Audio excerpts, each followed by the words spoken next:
20 years ago, a secret council stripped a young boy of every emotion, every fear, every joy, every spark of humanity, turning him into the most ruthless alpha alive. He rules without mercy, feels nothing when enemies fall, never questions, never hesitates, until the impossible happens. One defiant healer, one locked gaze, and suddenly, the mate bond strikes like lightning, flooding his dead heart with feelings that could destroy everything he's built. But here's the terrifying truth. The council is watching. They demand he complete a ritual to kill these emotions forever. Because in his world, love isn't just weakness, it's treason. Now, as rival packs circle like vultures and his own wolves question his strength, he faces an impossible choice. Will he embrace the love that could save his soul? Or destroy them both? The first rays of dawn painted the forest in muted grays and deep shadows, a backdrop to the calculated destruction unfolding. Caney moved like a phantom through the chaos, each step precise, each command delivered with surgical clarity. The midnight pack wolves flanked him, their movements synchronized, a living weapon of fur and muscle guided by their alpha's cold intelligence. Luna watched from behind a fallen tree, her healer's hands trembling but her spine rigid with defiance. Around her, the Silver Moon Pack's defenders fell like wheat before a scythe, the metallic scent of blood mixed with pine and morning dew, a brutal symphony of destruction. Caney's voice cut through the sounds of battle, emotionless and absolute. "Surrender," he commanded, not as a request, but as an immutable fact. Wolves dropped their defensive stances, their will crushed beneath the weight of his alpha aura. Those who resisted found themselves quickly overwhelmed, their bodies broken and spirits shattered. His beta, Marcus, watched in a mixture of awe and terror. Caney moved without hesitation, without mercy. Each decision was a calculation, each movement an equation solved with brutal efficiency. The Silver Moon Pack's resistance crumbled like paper against stone. When the last pockets of resistance fell, Caney stood in the center of the devastation. Bodies of fallen wolves lay around him, some alive, some not. He surveyed the scene with eyes that reflected nothing, no triumph, no rage, no satisfaction, just cold, pure assessment. "Those who submit will live," Caney announced. His voice carried no emotion, no threat. It was simply a statement of fact. Survivors began to kneel, heads bowed in submission. But not Luna. She stood tall among the fallen, her healer's robes torn but her spirit unbroken. While others cowered, she met Cain's empty gaze with a look of pure, fierce defiance. Her eyes burned with an intensity that momentarily disrupted Cain's perfect calculation. "I will not kneel," Luna said, her voice clear and steady. For the first time that morning, Caney paused. A microscopic shift in his expression, barely perceptible, suggested something beyond his programmed responses was emerging. The young healer had introduced an unexpected variable into his perfectly planned equation. The forest held its breath, waiting. Marcus stepped forward, ready to force Luna's submission, but Caney raised one hand, a silent command that froze his beta in place. "Interesting," Caney said, the word falling from his lips like a clinical observation. Luna did not flinch. She did not look away. Caney took 3 precise steps toward Luna, each movement a calculated approach designed to intimidate. His alpha presence pressed against her, a tangible force meant to break her resistance. Wolves around them tensed, expecting the brutal submission that always followed Caney's commands. But something changed the moment their eyes truly met. It wasn't gradual. It wasn't gentle. The mate bond struck like lightning, a raw electrical current that ripped through both of them with violent primal force. Years of emotional suppression, Caney's carefully constructed walls of logic and control, shattered in an instant. Feelings crashed into him, not just feelings, Tsunamis of sensation, overwhelming, terrifying, impossible emotions that his ritualized training had blocked for 20 years burst through every mental barrier. Pain, rage, shock, vulnerability, grief, love, hate. Everything he'd been engineered to suppress exploded inside him simultaneously. Caney dropped to his knees. His body convulsed, hands pressed against the blood-soaked earth, gasping like a man drowning. Wolves around him froze. Their invincible, emotionless alpha, the strategic weapon of the Midnight Pack, was suddenly human, vulnerable, broken. Marcus took an instinctive step forward, then stopped. No one moved. No one breathed. Luna felt the bond, too. But where Caney was overwhelmed, she was furious. This monster, this killer who had just destroyed everything she loved, was somehow cosmically connected to her. Her wolf raged against the bond, fighting it with every molecular instinct. Her hands clenched. Her breathing became ragged. The mate bond pulled at her, a magnetic force demanding connection, while her mind screamed rejection. "No," Luna whispered. Then louder, "No!" The word echoed through the ravaged clearing, a defiant challenge against the supernatural force attempting to bind her to her pack's destroyer. The clearing remained frozen in stunned silence. Caney's beta, Marcus, watched with a mixture of shock and growing concern as his alpha struggled against an invisible force. The surviving Silver Moonpack wolves huddled together, their eyes darting between Luna and Caney with a mixture of fear and anticipation. Caney's breathing slowly stabilized. His steel-gray eyes, once completely detached, now burned with an intensity that terrified those who knew him. He rose, each movement calculated but slightly unsteady, a hint of the emotional tsunami that had just ripped through his carefully constructed defenses. "No mate bond will compromise the Midnight Pack," Caney's voice rang out, cold and precise. But beneath the words, something trembled, a hint of desperation that had never existed before. The ancient ritual of bond rejection was rarely performed. It required absolute concentration, a precise recitation of words passed down through generations of werewolf lineage. Caney began the formal incantation, his voice steady but with an underlying current of something new: fear. "By the blood of my ancestors, by the strength of my lineage," he intoned, "I reject this unintended connection. Luna of the Silver Moonpack, I sever our bond." The air around them grew thick, charged with supernatural energy. Luna stood rigid, her own wolf fighting against the magical words. For a moment, nothing happened. Then pain erupted. White-hot agony tore through both Caney and Luna simultaneously. Luna dropped to her knees, screaming. Caney's body convulsed. His alpha powers, the supernatural strength that had made him a legendary warrior, began to flicker and fade like a dying electrical current.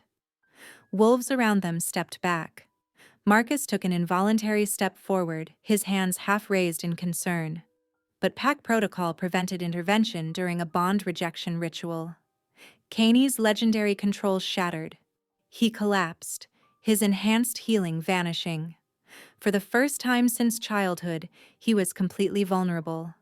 Blood trickled from his nose, his breathing ragged and uneven.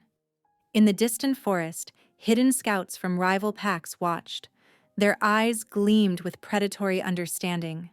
A weakened Midnight Pack alpha meant opportunity. Weakness meant potential conquest. The scouts turned silently, racing back to report this unprecedented moment of vulnerability to their respective alphas. Luna and Caney lay mere feet from each other, both trembling from the magical backlash, neither fully understanding what had just occurred. The mate bond refused to break. The forest grew dark quickly, shadows lengthening like predatory fingers across the blood-stained clearing. Caney lay motionless, his once impenetrable body now as vulnerable as a newborn wolf. Luna watched him, her heart racing with a conflict that defied all logic. Around them, the remaining Midnight Pack wolves moved with nervous energy. Marcus, Caney's beta, kept a watchful distance, his eyes flickering between Luna and his fallen alpha. The pack's uncertainty was palpable. Their legendary leader reduced to a broken shell, saved by the very woman whose pack they had just destroyed. Luna's healing abilities tingled beneath her skin. The mate bond pulled at her, a supernatural force more powerful than her rational mind could resist. She knew the risks. Saving Caney meant protecting the very wolf who had annihilated her family, her home, her entire world. But the bond left her no choice. "Move," she commanded Marcus, her voice cutting through the tense silence. The beta hesitated, then stepped back. Luna knelt beside Caney, her hands hovering over his chest. Healing energy began to pulse, soft golden light that contrasted with the darkness surrounding them. Caney's breathing stabilized incrementally. His eyelids flickered, revealing glimpses of those steel-gray eyes that had been so cold during the morning's assault. Now they looked different, confused, almost human. The pack watched in stunned silence as Luna worked. Her fingers traced wounds that were already beginning to close, her healing magic fighting against the magical backlash of the rejected mate bond. Each touch sent small electric currents through Kane's weakened body. Distant howls interrupted the moment. Rival pack scouts, who had witnessed Caney's vulnerability, were closing in. The Midnight Pack's warriors tensed, knowing they were exposed and their alpha was barely conscious. "Incoming," Marcus growled, positioning defensive troops. "At least 5 different pack signatures. They smell blood." Luna's head snapped up. "How many warriors can you muster?" "Half our usual strength," Marcus responded, his voice tight. "The assault on Silvermoon Pack left us depleted." A strategic challenge presented itself. Caney might be weakened, but his tactical mind remained sharp.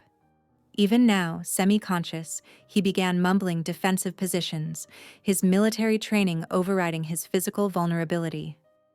"Northwest Ridge, defensive formation, Alpha 3. Caney's whispers carried tactical precision. Luna realized quickly that while Caney couldn't fight physically, his strategic mind remained intact. She would need to be his strength, his weapon. Her healing abilities could keep the pack alive, while his instructions would guide their defense. The first wave of attackers burst from the tree line, wolves from 3 different packs, their coats ranging from midnight black to silvery gray. They moved with coordinated fury, seeking revenge and territorial expansion. Luna's healing magic formed a protective barrier around the most vulnerable pack members. Caney, now partially conscious, began calling out precise instructions. "Marcus, western flank. Hold position. Do not advance." The battle became a dance of survival. Luna's magic mended wounds almost as quickly as they were inflicted. Wolves fell around them, but the Midnight Pack held its ground through a combination of her supernatural healing and Caney's strategic commands. As dawn approached, the attackers retreated. Wounded but unbroken, the Midnight Pack had survived. In the aftermath, Caney looked at Luna. For the first time, something flickered in his eyes that wasn't pure calculation. Something that might have been gratitude. A moment of potential understanding passed between them. The morning light crept across the pack's temporary encampment, casting long shadows through the damaged trees. Caney sat rigidly on a fallen log, his body still recovering from the previous night's battle. Luna worked nearby, her healing hands treating the wounded pack members with practiced efficiency. Marcus approached first, his boot crunching on fallen leaves.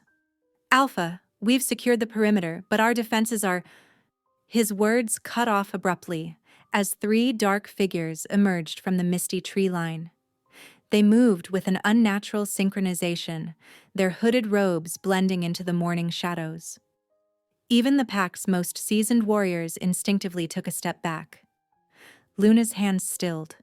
Something about their arrival sent a cold ripple through the camp, a silence so complete it felt like a held breath. The central figure stepped forward, pushing back a deep charcoal hood. An older woman with steel-gray eyes, eyes that matched Caney's own, surveyed the camp with clinical precision. Two others flanked her, their faces hidden, but their postures radiating a controlled menace. "Caney," the woman spoke. Her voice carried no warmth, no emotion, just a precise, calculated tone that seemed to slice through the morning air. Caney rose, his movements still slightly unsteady. "Council Representative Evelyn," he responded, his own voice matching hers in its emotional neutrality. Luna watched, her healer's instincts sensing the complex dynamics. These weren't just visitors. They were architects of something deeper. Something that had fundamentally shaped Caney's entire existence. "The mate bond has compromised the original protocol," Evelyn stated. It wasn't a question. "Your emotional suppression is destabilizing." Marcus shifted uncomfortably. The pack members nearby tried to look busy, but every ear was trained on the conversation. Evelyn continued, her words precise as surgical instruments. "You will undergo the permanent emotion extraction procedure before the next full moon. 3 weeks. No negotiation." Luna felt something inside her go absolutely still. Permanent emotion extraction. The words landed like physical blows. The hooded figures flanking Evelyn stepped slightly forward. Their movements suggested they were more than simple escorts. They were enforcement. "If you refuse," Evelyn added, her gaze now sliding to Luna, "or if the mate attempts interference, both you and she will be eliminated. The council does not tolerate deviation." Luna's wolf stirred beneath her skin. A low, nearly imperceptible growl escaped her throat. Caney remained motionless, processing the directive with the same analytical detachment he'd always possessed. But something was different now. A microscopic tension in his jaw, a barely perceptible flicker in his eyes. The council representatives waited, not with impatience but with the cold certainty of those who know their will shall be enacted. The forest around them seemed to hold its breath, waiting. The week following the council's ultimatum became a delicate dance of survival and secrets. Caney's perfectly constructed emotional walls, once impenetrable, now developed hairline fractures through which raw, unfiltered feelings leaked. During a strategy meeting with his top lieutenants, Caney's hand trembled almost imperceptibly as he traced battle formations on the map. Marcus noticed but said nothing, exchanging a quick glance with the other pack leaders. "We'll approach the Northern Territory with standard dispersal tactics," Caney began, his voice crisp. Suddenly, mid-sentence, he paused. A memory flickered. A wolf from the Silver Moon pack who had surrendered, a young fighter with familiar eyes. "Mercy," Caney muttered, then caught himself.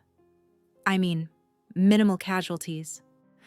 The room went silent. Mercy was not a word in Caney's vocabulary. Luna, sitting quietly in the corner reviewing medical supplies, caught the slip. Her eyes met his, a spark of understanding passing between them. Without drawing attention, she deliberately knocked over a tray of medical instruments, creating a loud crash that distracted the pack leaders. "My apologies," she said smoothly. "These trays are poorly balanced." Caney recovered. Quickly, his mask of control sliding back into place. But Luna saw it, the flicker of gratitude in his eyes. Later that evening, in the pack's medical wing, Luna worked methodically, organizing herbs and bandages. Caney entered, his movements precise but slightly uncertain. "You're tracking my emotional instability," he stated. It wasn't a question. Luna didn't deny it. "The mate bond creates complications." Her clinical tone didn't mask the underlying tension. Every moment together was a negotiation, a careful dance around their complicated connection. He was still the alpha who destroyed her pack. She was still the healer who could potentially save or destroy him. "The council's procedure will eliminate these disruptions," Caney said, more to himself than to her. Luna's hands stilled. By stripping away your humanity completely? For a moment, something that might have been pain flickered across Kaney's face, but as quickly as it appeared, it vanished. Throughout the week, similar moments occurred. During a border patrol, Kaney hesitated before giving an attack order, causing confusion among his soldiers. Luna would create distractions, a sudden medical emergency, a misplaced equipment report, anything to cover his momentary weakness. Their interactions became a delicate choreography. She would guide his hand when his tactical decisions grew erratic, redirecting his confusion with clinical precision. He would watch her, trying to categorize these new sensations: gratitude, confusion, something dangerously close to respect.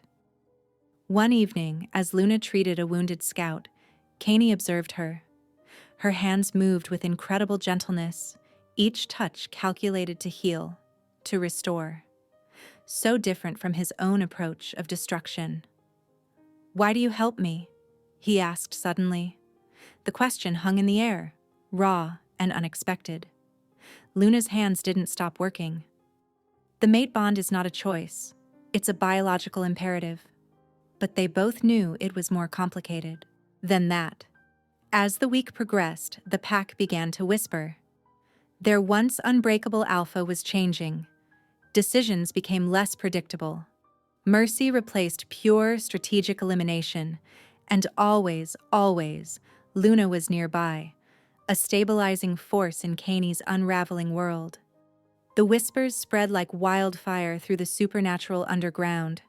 Rumors of the Midnight Pack's once invincible alpha showing vulnerability traveled faster than wind through forest paths.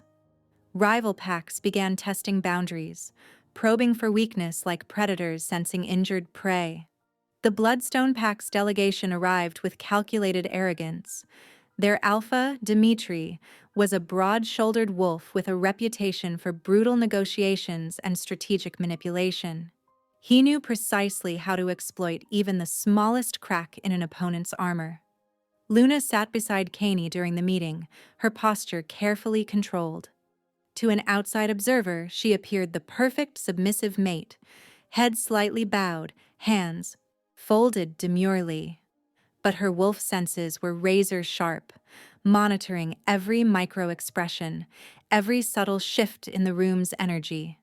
Dimitri's opening remarks dripped with barely concealed mockery. "I've heard interesting rumors about the Midnight Pack," he drawled, his gaze sliding deliberately toward Luna. "Whispers that your alpha might be losing his edge." Kaney's hand, resting on the conference table, tensed. A muscle jumped in his jaw, the only external sign of the storm brewing beneath his surface. Luna felt the surge of rage through their mate bond. It crashed against her like a tsunami, hot and violent. Quickly, she pressed her leg against Kaney's under the table, a subtle grounding touch. Her mind brushed against his, sending waves of calm. "Stay still. Stay strategic." "The Midnight Pack's strength remains unchanged," Kaney responded, his voice ice-cold and precise. But Luna could feel the tremor underneath, a new vulnerability he was struggling to control. Dimitri leaned forward, a predatory smile playing across his lips. "Is that so? Because word is that you're not quite yourself lately?" His eyes flickered to Luna, and his next words dripped with deliberately offensive intent. "Especially since acquiring this little healer." The temperature in the room dropped. Kaney's wolf rose beneath his skin, fighting to break free. Luna could feel his claws emerging, could sense the razor's edge of his control. "Breathe," she sent through their bond. "Do not give him what he wants." Her mental touch was like cool water on burning skin. Kaney's muscles slowly unclenched, though his eyes remained molten gold, the color of a wolf ready to attack. The negotiation continued, a delicate dance of territorial agreements and veiled threats.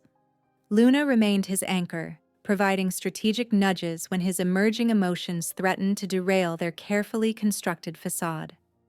When the Bloodstone delegation finally departed, Kaney's control shattered, his fists clenched so tightly that his nails broke skin, leaving crescent-shaped wounds that welled with blood. In the medical wing later that night, Luna cleaned his hands with professional efficiency. The intimacy between them was clinical, yet charged with unspoken tension. "I do not understand these feelings," Kaney finally said, his voice low.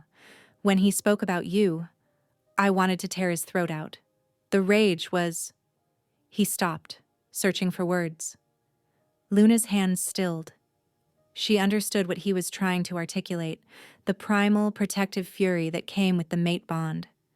The overwhelming desire to eliminate any potential threat. "It's the wolf's instinct," she said quietly, "to protect its mate." Kaney looked at her, something vulnerable flickering in his usually dead eyes. "I have never felt anything like this before." The pack archives were a labyrinth of dusty shelves and forgotten records.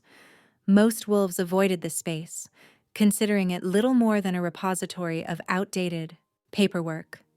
But Luna's healer's curiosity and medical training drove her to explore, her fingers trailing along leather-bound volumes and yellowed documents. A loose stone in the back wall caught her attention, barely noticeable, but just slightly out of alignment. Years of training had sharpened her observational skills, and something about the imperfection whispered of intentional concealment. When she pressed, the stone shifted. A hidden compartment cracked open, revealing a collection of documents sealed in a weathered leather portfolio. Her hands trembled as she pulled out the first document. The paper was brittle, edges crumbling, but the official seal of the Council of Ash remained crisp and clear. Medical records, psychological evaluations, and at the top, a photograph that made her breath catch. A 7-year-old boy stared back at her. His eyes were impossibly wide, filled with a depth of emotion that seemed almost painful in its intensity. Kaney, but not the Kaney she knew.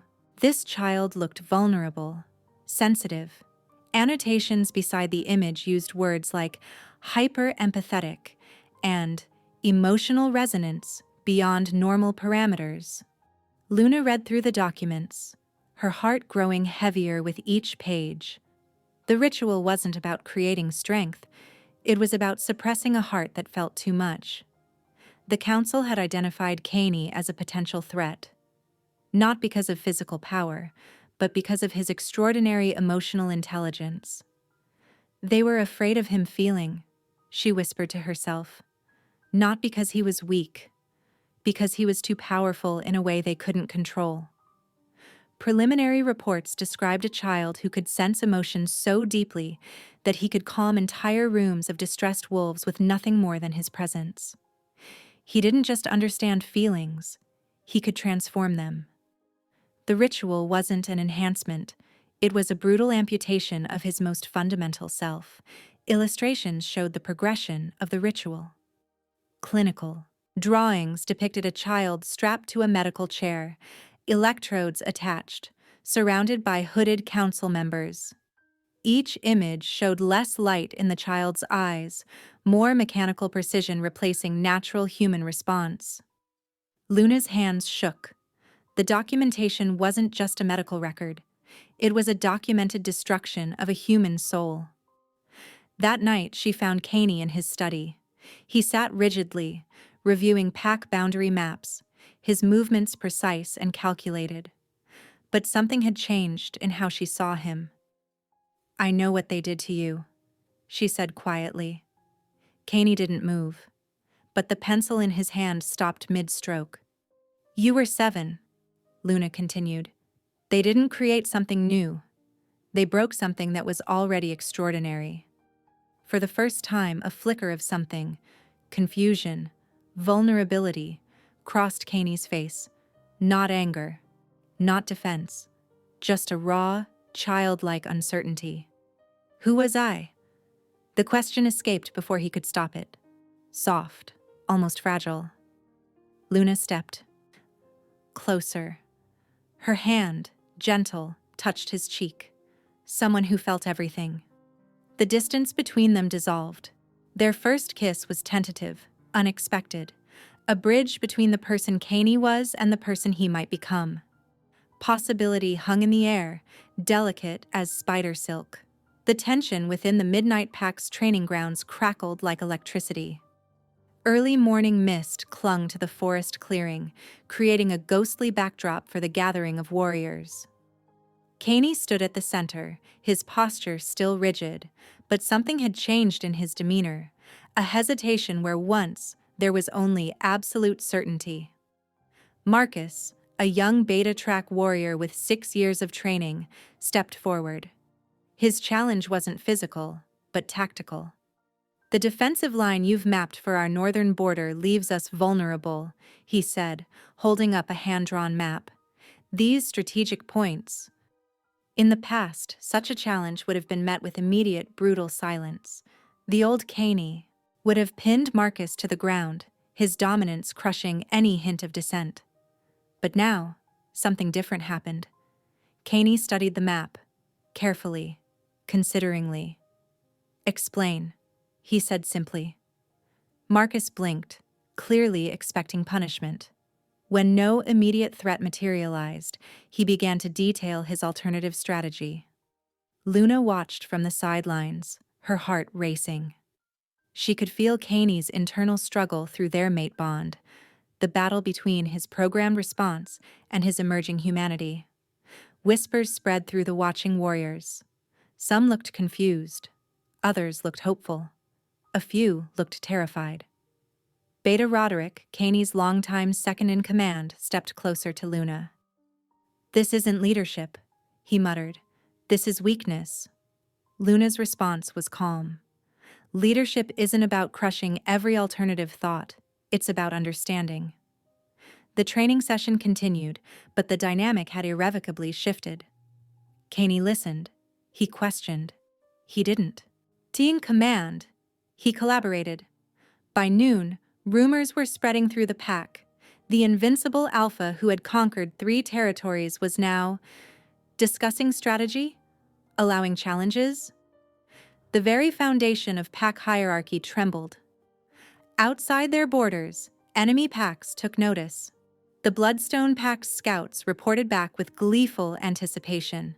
The Silver Moon remnants whispered of potential revenge. A coalition began forming, predators sensing an opportunity in Caney's apparent transformation. That evening, Luna found Caney in his study. Maps were spread everywhere, but they looked different, annotated with multiple perspectives. Alternative strategies circled and considered. "You're losing control of the narrative," Luna said softly. Caney looked up. "I'm learning to listen." Their training began. Not with physical combat, but with emotional mapping. Luna understood that for Caney, emotions were like an unexplored wilderness, dangerous, unpredictable, but potentially transformative. "Emotions aren't weakness," she explained. "They're information, they're warning systems, they're connections." She guided him through exercises, meditation, breathing techniques, ways to acknowledge feelings without being overwhelmed by them. Their hands would touch occasionally, electric moments that carried both tension and understanding. Each touch sent ripples through their mate bond. Each moment of connection rebuilt something that had been systematically destroyed years ago. But beneath the surface, a storm was brewing. The pack was splitting.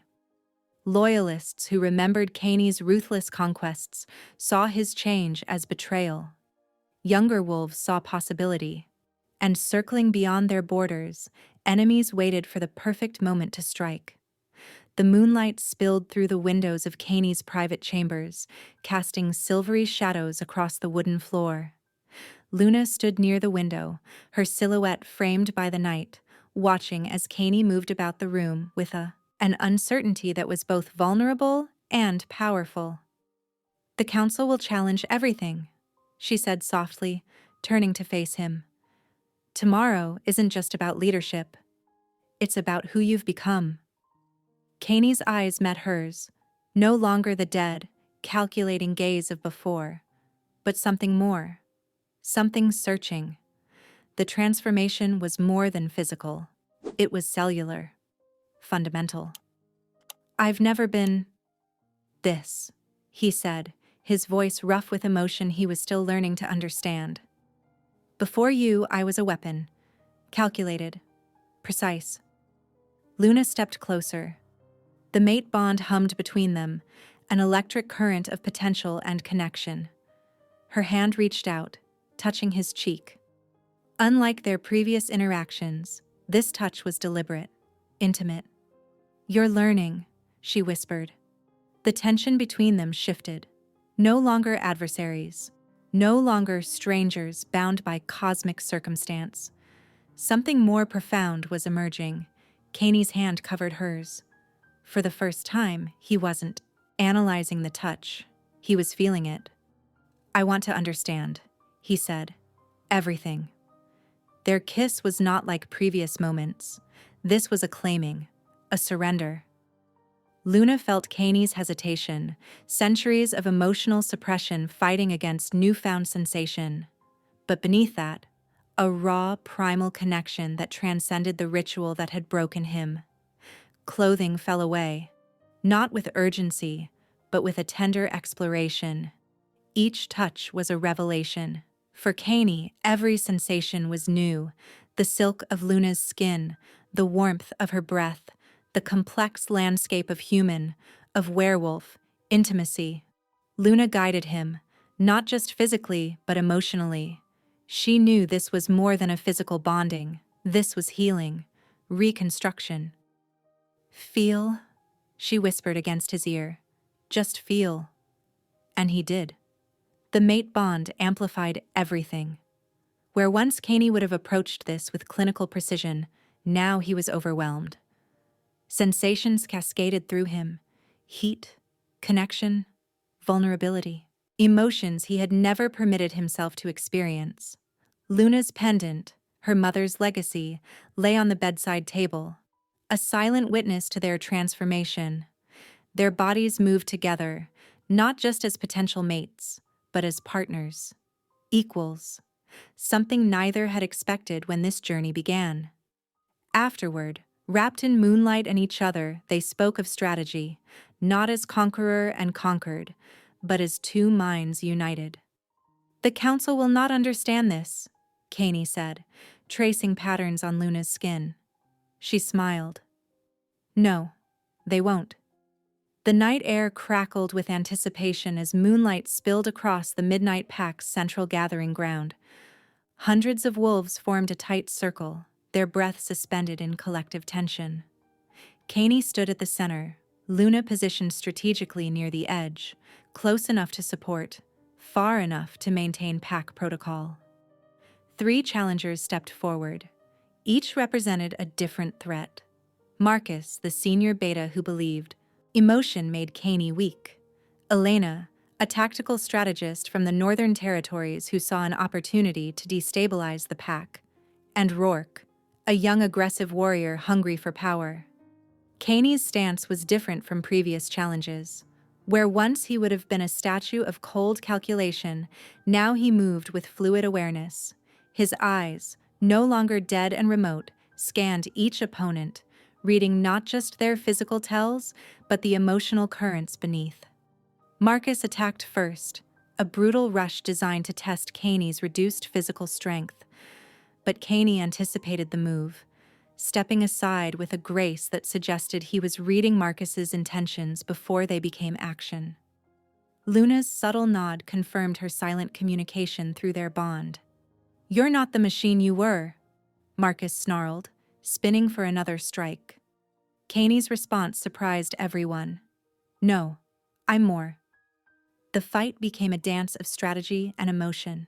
Marcus lunged, expecting the cold precision of the old Kaney. Instead, he found a leader who absorbed the attack, redirected the energy, and neutralized the threat with minimum violence. Elena's challenge was psychological. She attacked not with physical strength, but with complex pack political maneuvers, attempting to create doubt among the watching wolves. Her words were calculated daggers, designed to fracture pack loyalty. An alpha who feels is an alpha who will fail, she declared. Emotion is weakness. Luna's eyes locked with Kaney's. In that moment, a silent conversation passed between them. He understood now that emotion wasn't weakness. It was insight. Kaney's response was measured. Feeling isn't surrender, it's understanding. His counter-strategy dismantled Elena's arguments systematically. Each word revealed not just tactical intelligence, but emotional wisdom. The watching pack began to see something revolutionary, a leader who could be both strong and compassionate. Rourke's challenge was pure aggression. Young, hungry, he represented the traditional view of alpha leadership, dominance through brutal force. His attack was a whirlwind of muscle and rage, designed to overwhelm. But Kaney had learned he didn't meet force with force. He moved with it, around it, understanding the emotion driving each strike. Luna's healing energy subtly supported him, not through direct intervention, but by keeping his own emotional balance steady. When Rourke finally exhausted himself, Kaney could have delivered a killing blow. The old Kaney would have. The pack expected it. Instead, he offered a hand. Strength isn't about destruction, Kaney said quietly. It's about protection. The pack went silent. Then, slowly, a murmur of understanding began to build. Rourke, shocked, took Kaney's hand, a gesture that symbolized more than submission. It represented transformation. As the final challenge concluded, the pack's energy shifted. What had begun as a potentially violent leadership trial became a celebration of a new kind of leadership: emotional, intelligent, compassionate. Luna moved to Kaney's side. Their bond was visible now, not just as a mystical connection, but as a genuine partnership. He pulled her close, and the pack erupted in cheers. For one perfect moment, love seemed to have made Kaney not weak, but truly powerful. The celebratory roar died instantly as three hooded figures materialized at the edge of the pack's gathering ground.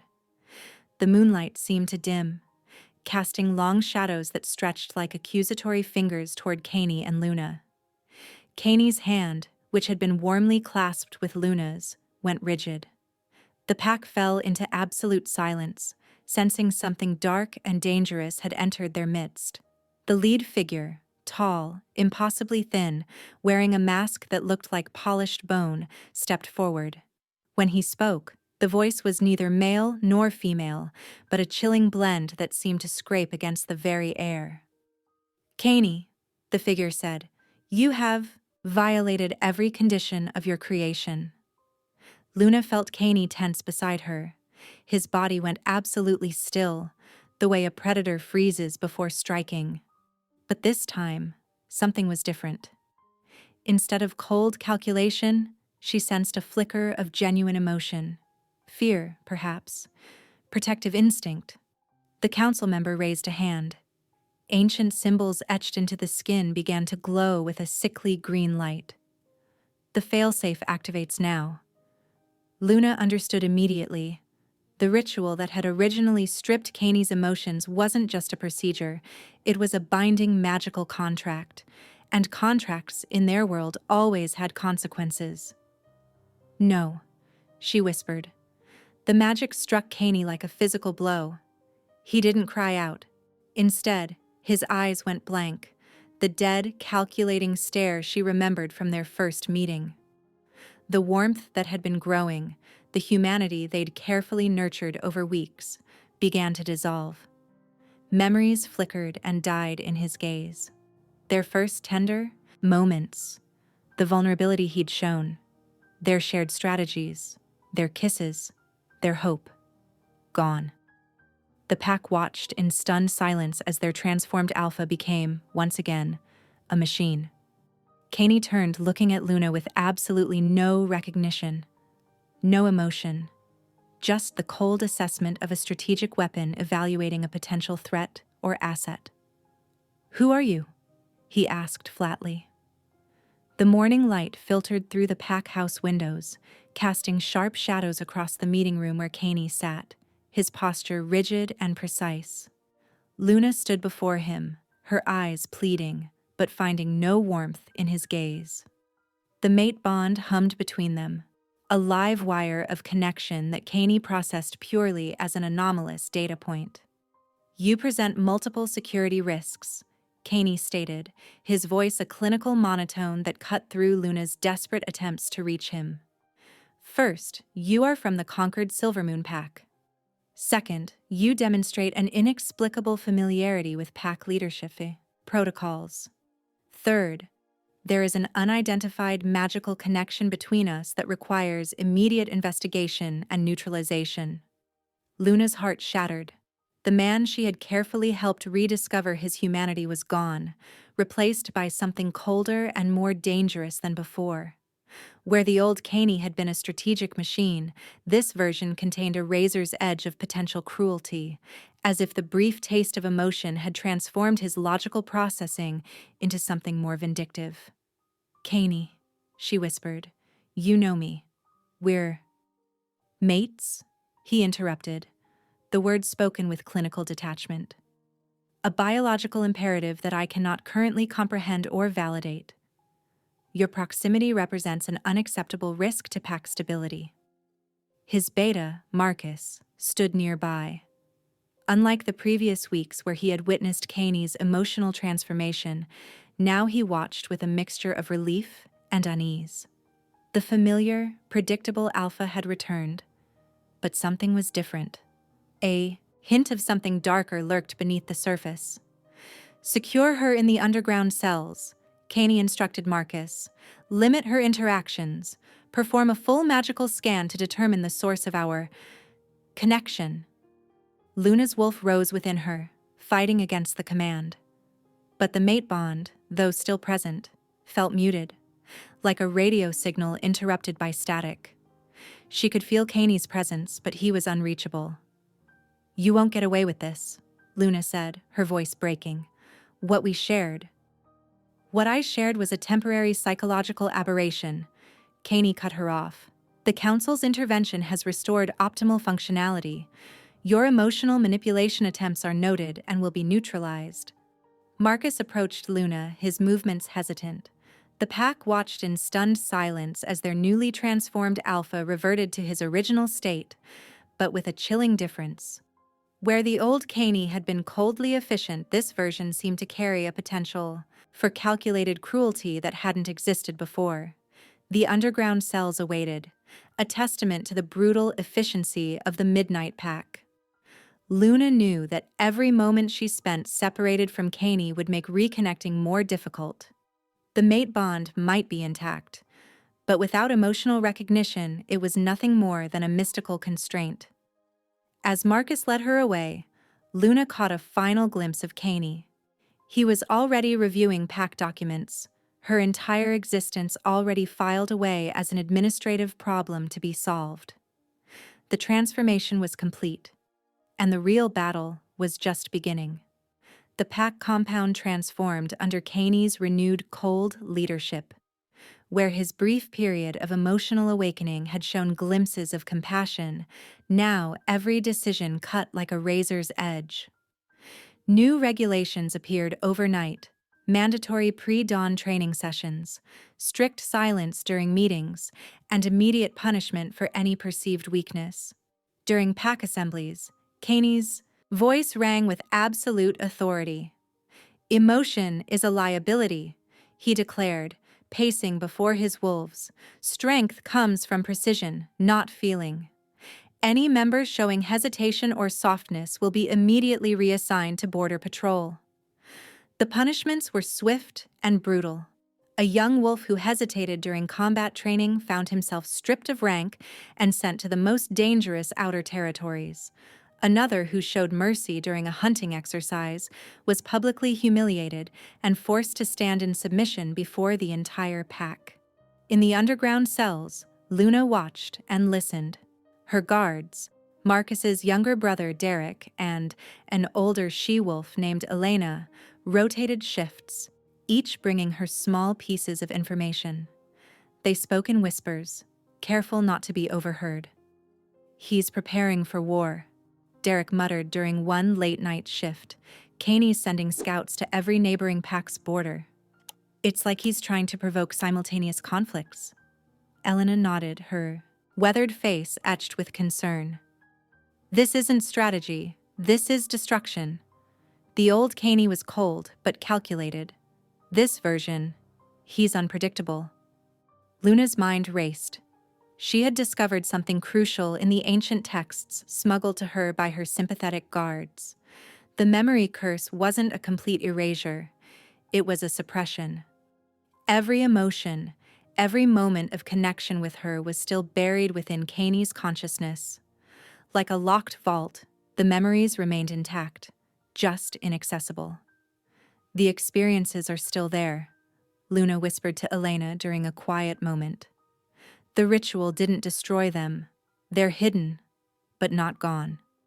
The pack's tension grew daily. Caney's tactical brilliance remained undiminished. If anything, it had become more razor-sharp without emotional interference. He analyzed every potential conflict with mathematical precision, preparing multiple strategic approaches simultaneously.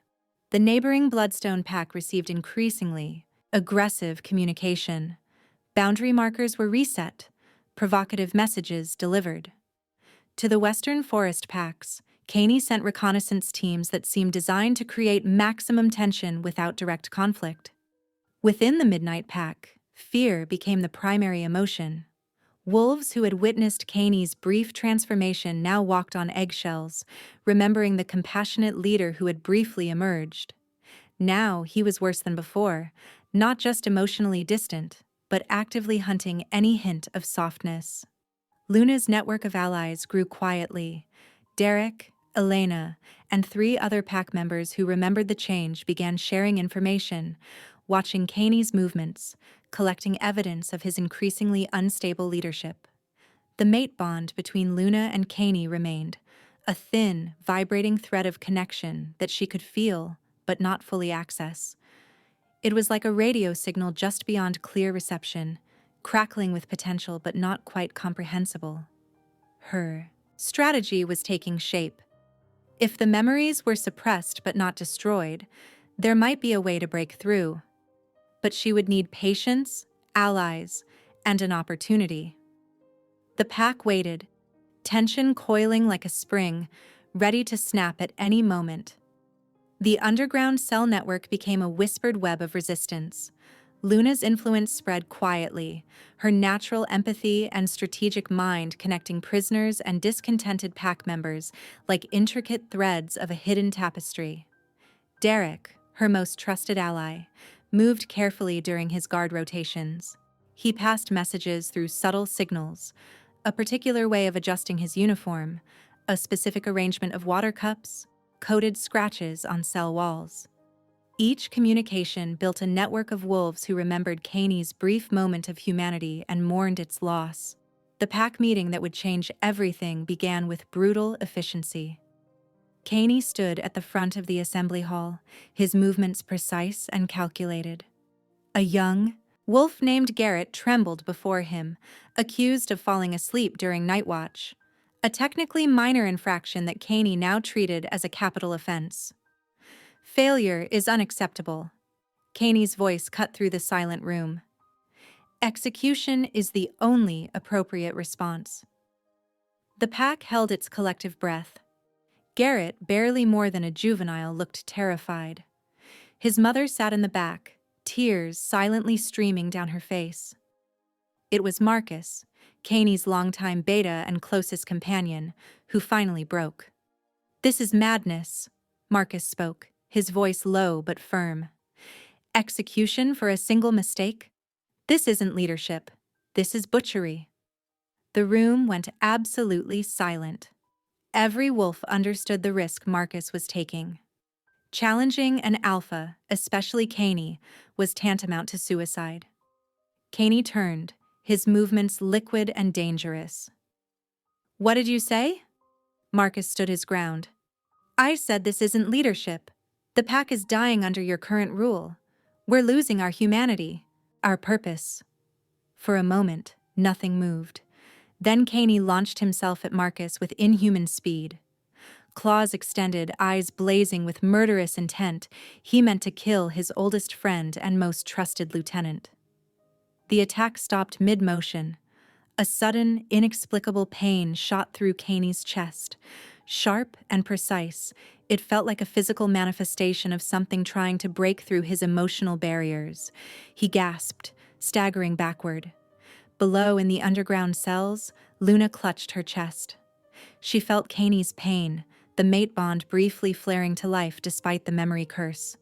Marcus watched in shock as Caney recovered, the moment of vulnerability vanishing as quickly as it appeared. The Alpha's eyes returned to their dead, calculated state. "Anyone else wishes to challenge me?" Caney's voice was ice. No one moved. No one spoke. Outside the pack compound, something was brewing. Reconnaissance reports indicated multiple rival packs were massing at their borders. The Bloodstone Pack, the River Clan, and two smaller territorial groups were preparing a coordinated attack. Sensing weakness in the Midnight Pack's leadership. In her cell, Luna understood the stakes immediately. Caney's current state would lead to the pack's complete destruction. His tactical brilliance was now pure destruction, without the moderating influence of emotion or compassion. She knew what she had to do. Escape was the only option. She would need to break out, find a way to reverse the memory curse, and save both Caney and the pack from total annihilation. As night fell, Luna began quietly working on her escape plan. The underground corridor echoed with muffled sounds from above, pack members preparing for potential war, guards shifting positions, distant metallic clangs of weapons being readied. Luna pressed her palm against the cold stone wall, feeling the vibrations of movement. Derek, her most trusted guard, had carefully engineered this moment. A deliberately timed, cheap distraction, a fabricated fight near the Western Guard station, would pull most of the security away from her cell block. His movements were calculated, each step planned with the precision of a military operation. 3 minutes, he whispered through a small crack in her cell door. "Be ready." Luna's fingers traced the edges of her cell, searching for any weakness. Her healer's training gave her an intimate knowledge of structural vulnerabilities, and she'd spent days studying every inch of her confinement. The first distraction erupted. A loud crash followed by shouting. Guards rushed toward the sound, their heavy boots thundering down the corridor. Luna's heart raced. This was her moment. A hidden weakness in the cell door's lower hinge gave way under her carefully applied pressure. She had weakened it incrementally over days, using a small piece of stone she'd worked loose from the wall. The metal groaned, then suddenly separated just enough for her to slip through. The high archive chambers were legendary within the Midnight Pack, a restricted area that even most senior pack members never entered. Located deep beneath the main compound, they contained centuries of supernatural documentation, magical artifacts, and secrets too dangerous for casual observation. Luna moved with calculated silence. Her escape wasn't just about freedom, it was about finding a way to break Caney's curse. The archive room was a labyrinth of shelves, ancient scrolls, and leather-bound volumes. Dust motes danced in the dim light filtering through narrow ventilation shafts. She understood immediately that finding the specific document about the Council's memory curse would be like searching for a single grain of sand on an endless beach. Her fingers moved swiftly, scanning titles, feeling the magical residue of ancient texts, werewolf histories, territorial maps, ritual documentation. Each volume held potential clues. Then she saw it. A grimoire bound in what appeared to be human skin, its edges rimmed with silver inlay that seemed to pulse with an unnatural energy. The title, etched in an ancient language, translated roughly to Rituals of Suppression and Control. The document was a nightmare made text. Detailed illustrations showed experimental procedures, magical diagrams that mapped emotional centers of the brain, and annotations describing how human empathy could be systematically removed. But one passage caught her attention, a critical weakness in the memory curse's design. The curse could only be permanently broken if the subject consciously chose emotion over emptiness while maintaining complete logical awareness. It was a paradoxical requirement. How could someone choose an emotional state they couldn't remember experiencing? The curse was brilliantly designed to prevent its own dissolution.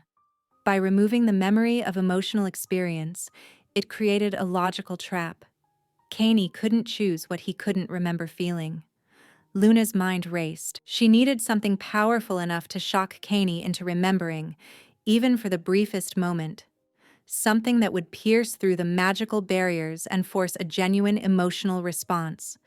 A desperate plan began to form. The sound of approaching footsteps interrupted her thoughts. The pack was searching. Her window of opportunity was closing rapidly. The dawn broke crimson, painting the forest in hues of blood and fire. The first howls of attack shattered the morning silence. 5 enemy packs moving with coordinated precision, their sole purpose to dismantle the Midnight Pack and destroy Caney. Without the emotional bonds that typically unified wolf packs, Caney's forces quickly found themselves outmaneuvered. His tactical brilliance remained, positioning squads with mathematical precision, anticipating attack vectors with cold calculation, but something crucial was missing. The loyalty born of genuine connection, the protective instinct that made wolves fight, not just strategically but passionately, had evaporated. The Bloodstone Pack struck from the western ridge, their dark gray wolves moving like liquid shadows. The Ironwood Pack attacked simultaneously from the eastern forest, creating a pincer movement that immediately fractured Caney's defensive lines.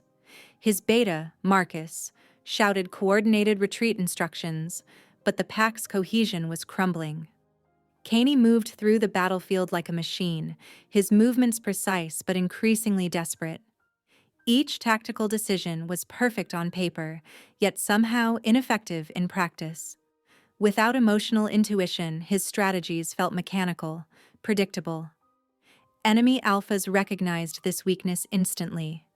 They weren't just fighting a pack. They were dismantling a system, destroying the myth of Caney's invincibility. Wolves fell around him. Blood stained the forest floor. The metallic scent of combat hung thick in the air, mixing with terror and desperation. Meanwhile, Luna navigated the battlefield's chaos. She dodged attacking wolves, used her healer's training to anticipate movement patterns, and stayed focused on her singular goal, reaching Caney's living quarters. The pack compound was a war zone, burning structures, scattered bodies, howls of pain and challenge echoing through smoke-filled corridors. Her heart raced, not just from physical exertion, but from the mate bond that still hummed between her and Caney. Even now, even broken, she could feel his emotional void, the dangerous emptiness that threatened to consume everything. As she slipped through the devastated compound, Luna knew the pendant was more than just a sentimental token. It represented their brief moment of connection, a tangible memory of the transformation they'd begun together. The instructions precisely outlined her mission: retrieve the pendant, prepare for their potential final moment. Each step was calculated, each movement purposeful. The battle raged outside, but Luna's focus remained absolute. The battlefield churned with chaos, wolf bodies colliding in brutal combat. Luna moved with a healer's precision, her wolf senses hyper-alert, tracking Caney's location through the mate bond that still hummed beneath the curse's suppression. She spotted him first, a figure of mechanical perfection amidst total carnage. Caney fought like a machine, each movement calculated, each strike mathematically precise. Blood streamed from multiple wounds, yet he showed no sign of pain or fatigue. His eyes were dead, scanning enemies like tactical coordinates. The enemy Alpha, a massive dark gray wolf with scarred features, had been strategically herding Caney into an impossible position. Surrounding wolves closed ranks, cutting off potential escape routes. This was a calculated assassination, not just a battle. Luna's heart thundered. She understood instantly what was happening. The enemy packs had studied Kaney's fighting style for years, waiting for this moment of vulnerability. Without emotional intuition, he was predictable. Brilliant, but hollow. She realized she would have to break through 3 separate wolf lines to reach him. Each line represented nearly impossible odds. The first line of wolves noticed her approach. Snarling, they turned to intercept. Luna didn't slow. She used her healer's knowledge of wolf anatomy, striking precise pressure points that temporarily disabled without killing. A spin, a calculated strike, a roll. She moved like water between their attacks. 2 lines remained. The second line was more prepared. Wolves lunged from multiple angles, teeth bared. Luna's wolf side emerged fully, not as a fighter, but as a strategist. She used their momentum against them, creating collision points that tangled their attack. One wolf went down, then another. By the time she reached the final line protecting the enemy alpha, only pure determination remained. The pendant, her mother's pendant, hung around her neck, a talisman of everything she'd lost and everything she was fighting to reclaim. The enemy alpha saw her coming. A massive beast, scarred from countless battles, he recognized the threat immediately. Kaney remained unaware, continuing his mechanical defense, completely isolated from the emotional landscape around him. Luna knew what she had to do. Luna's body collapsed against Kaney, her blood staining the battle-torn ground. For a fractional moment, everything around them seemed to pause. Wolves, mid-attack, weapons suspended, the very air holding its breath. Kaney's hands trembled as they cradled her. Something impossible happened. A crack appeared in the emotional void that had defined him for 20 years. A single tear formed, then another. The curse began to shatter. When the first wave of emotion hit, it was like a tsunami of suppressed feeling. 20 years of joy, pain, fear, love, and rage compressed into a single, explosive moment. Kaney threw his head back and screamed. Not a wolf's howl, but a profoundly human sound of raw, unbridled emotion. Magical energy erupted from him in a brilliant white light. Wolves from both sides were thrown backward, skidding across the blood-soaked ground. The energy pulsed with such intensity that the very ground seemed to tremble, trees bending under its force. In that moment of absolute vulnerability, Kaney made his choice. He chose to feel everything. Memories flooded back. Luna teaching him to laugh, their first tender kiss, the moment he first understood compassion. Each memory struck like lightning, rebuilding the person the Council of Ash had tried to destroy. His healing power surged back, but this time it was different. No longer a cold, calculated ability, but a passionate force driven by love. He pressed his hands to Luna's wounds, and instead of just mending flesh, he poured every ounce of emotion into her. "I choose you," he whispered. "I choose to feel." The mate bond blazed like a supernova. Luna's eyes flickered open, color returning to her pale cheeks. Her wounds knitted together not through medical precision, but through the sheer force of their connection. When Kaney turned to face the enemy, he was transformed. No longer the emotionless machine, but a true alpha, powerful, passionate, deeply connected to his pack and his mate. His eyes burned with an intensity that made even the most battle-hardened wolves take a step back. "I failed you," he said to his pack, his voice thick with emotion. "I thought strength meant removing everything human from myself, but true strength? It's about connection, about love." Wolves who had been preparing to surrender or retreat now stood straighter. They recognized their alpha, not as a cold strategist, but as a leader who truly saw them. "We fight not because I command it," Kaney continued, but because we believe in something greater than ourselves. We fight for each other, for our future. His beta, who had watched Kaney's transformation with disbelief, was the first to step forward. "For the pack," he said, his voice breaking. "For the pack!" Others began to shout. The tide of battle shifted. Where moments before they were losing, now the Midnight Pack moved with a synchronicity born of genuine loyalty and shared purpose. Each wolf fought not out of fear, but out of love for their pack, for their alpha, for each other. Luna, still weak but healing, watched in awe as Kaney transformed not just himself, but everything around him. The moonlight cascaded over the Midnight Pack's territory, casting a silvery glow on the transformed landscape. Where once stood a fortress of cold precision, now a vibrant community thrived. Gardens planted by wolves who had discovered joy, training grounds that echoed with laughter instead of fear, and a pack house that felt more like a home than a military compound. Kaney stood on the raised platform, his posture still military precise, but now softened by a hint of warmth in his eyes. The scars of his past here remained, both physical and emotional, but they no longer defined him. His hand rested on Luna's lower back, a gesture of connection rather than possession.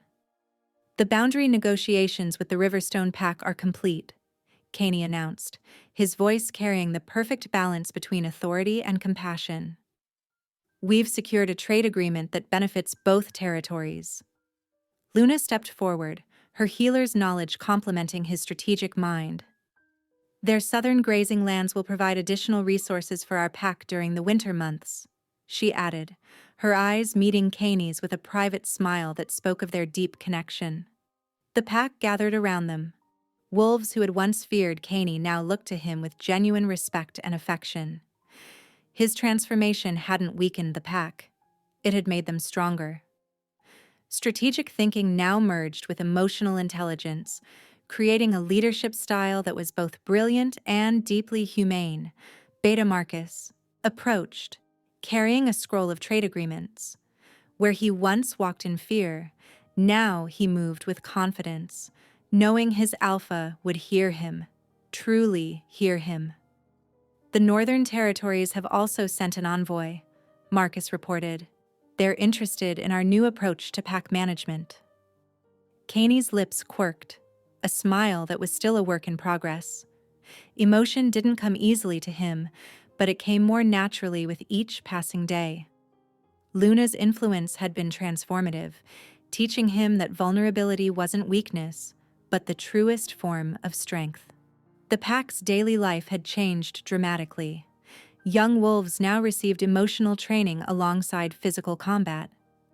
Pack meetings involved open discussion, not dictatorial commands.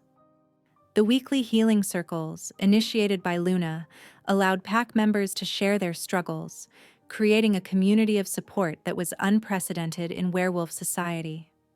As the evening progressed, wolves moved between conversation groups, shared meals, practiced sparring techniques that emphasized cooperation over dominance. Children played without fear, their laughter a stark contrast to the silence that had once dominated the pack's territory. Luna watched Kaney interact with a young wolf struggling with controlling his transformations. Where the old Kaney would have seen a liability, now he saw potential.